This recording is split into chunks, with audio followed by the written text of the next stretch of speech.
عمرك خبطت على باب ربنا وخدت وقت طويل قوي تحس انه لسه ما فتحش؟ طب عمرك حسيت انك بتصلي وما فيش رد؟ طب اسمعني بس واسمع مني الحكاية اللي انا هقولها لك دي.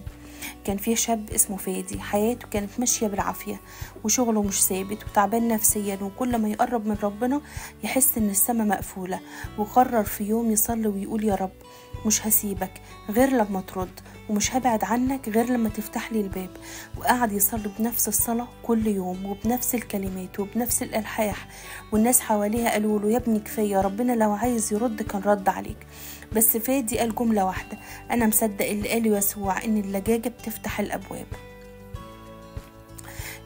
وفيها آية بتقول: اسألوا تعطوا، اطلبوا تجدوا، اقرعوا يفتح لكم، لأن كل من يسأل يأخذ، ومن يطلب يجد، ومن يقرع يفتح له.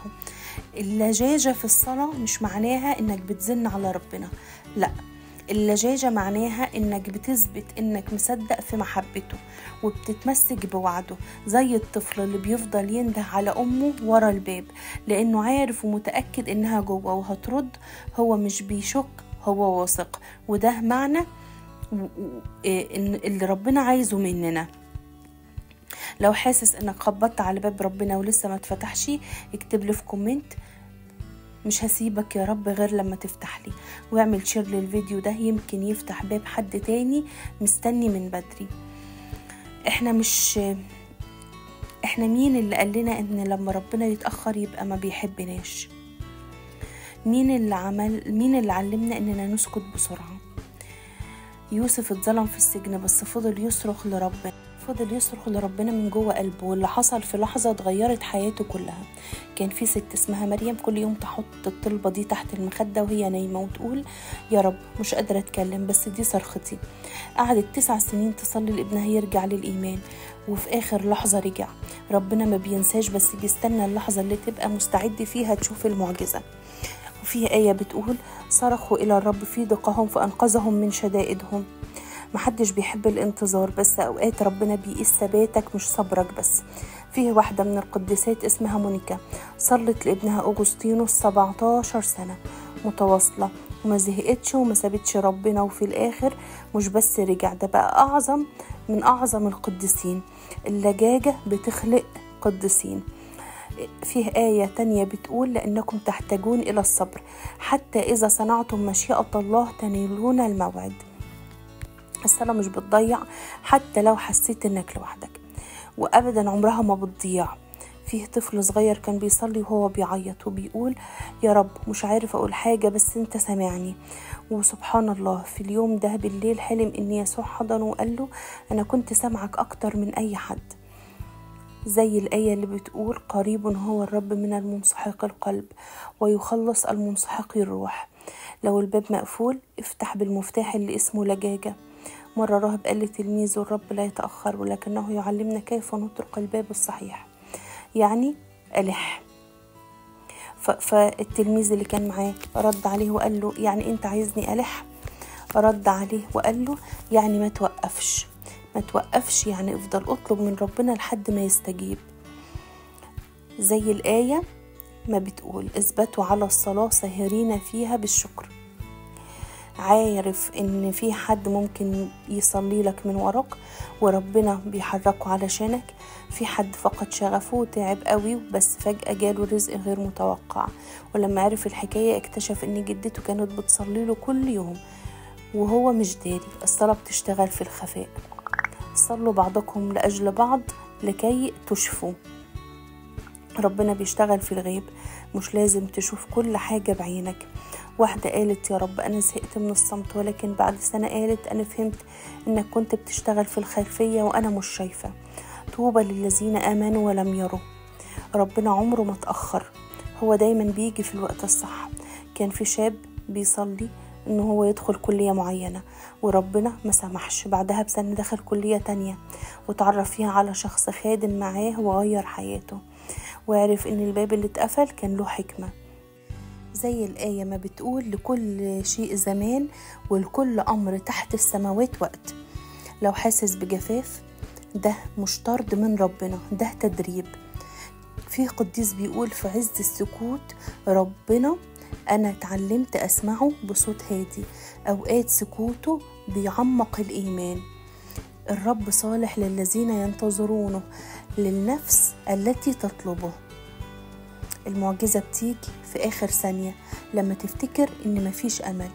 العذر مات وأخته قالت لو كنت هنا يا رب ما كانش مات، لكن يسوع جه وأقامه من الموت. هو ما تأخرش، هو جاي في الميعاد الإلهي. وفيه آية بتقول لكي ترى مجد الله، يعني هو ما تأخرش على العازر، هو جه في الوقت ده علشان نرى مجد الله. كل اللي بيطلبه نفس طلبتك حواليك، احنا كلنا في نفس المركب. فيه واحدة بتقول اكتشفت ان اللي كنت بطلبه من سنين في ناس تانية كانت بتصليه لنفسها، ولما اتجمعنا حسينا اننا كنيسة واحدة بتطلب من رب واحد. وإذا اجتمع 2 أو 3 باسمي فهناك أكون في وسطهم. الآية مش بتقول علشان صداقتك ولا عشان مكانتك، بتقول من أجل لجاجتك. ربنا عايزك تلح، ربنا عايزك تتمسك وعايزك تصرخ حتى لو اتكسرت. ليه؟ علشان ده إيمان حقيقي مش شعور وقتي. افضل على باب ربنا لأنه وعدك هيعطيك قدر ما تحتاج. زي الآية ما بتقول فإنه من أجل لجاجته يقوم ويعطيه قدر ما يحتاج. لو السكريبت لمس قلبك اعمل لايك للفيديو واشترك في القناة واكتب لي في كومنت يا رب هفضل أقرأ على بابك لحد ما تفتحه. وشير الفيديو ده مع أي حد يكون محتاج يسمع الكلام ده. ما تنساش تحفظ الفيديو عشان ترجع له في وقت الجفاف. أوقات كتير بنقول ربنا مأجل استجابتي، بس الحقيقة هو ما أجلش، هو بيجهز حاجة أعظم بكتير من اللي انت طلبته. كان في شاب اسمه مايكل كان بيصلي يشتغل في شركة معينة، كل الناس بتقوله دي فرصتك قدم وما تقبلش، واتضايق جدا وقال ليه يا رب. وبعد 6 شهور الشركة دي قفلت وربنا فتح له باب أكبر في شركة تانية أحسن وبمرتب أعلى. فقال وقتها دلوقتي فهمت إن التأخير كان إنقاذ. مجدي ورافع رأسي هو الرب. وآية كمان بتقول افرحوا في الرجاء صابرين في الضيق مواظبين على الصلاة. ربنا مش مستني كلمة فخمة في صلاتك، هو بيدور على قلب بيصرخ له بصدق. كان فيه واحدة كبيرة في السن ما بتعرفش تقرأ وما بتحفظش صلوات طويلة، بس كانت دايما تقول يا رب يسوع أنا بحبك ومحتاجة لك النهاردة. اللي حواليها كانوا بيستهينوا بكلامها، بس كانت بتشوف معجزات لأن ربنا كان شايف قلبها، مش بس الجملة اللي كانت بتقولها. الله روح والذين يسجدون له فبالروح والحق ينبغي أن يسجدوا. ولا دمعة بتنزل منك بتضيع، ربنا بيشوف وبيجمع وبيعوض على كبير.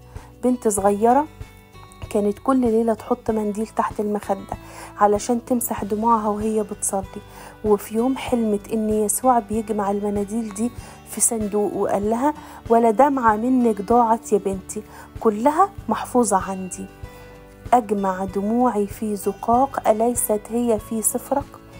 صلي له من كل قلبك وقول له يا رب علمنا نصر ونلح، مش لأننا بنشكي لكن لأننا ولا شاكين فيك، ولكن لأننا واثقين فيك. افتح ودنا نسمع صوتك حتى لو حوالينا سكون.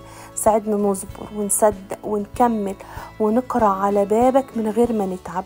لو الباب مقفول ادينا قوة نستنى، ولو قلبنا متكسر طبطب علينا بإيدك الحنينة.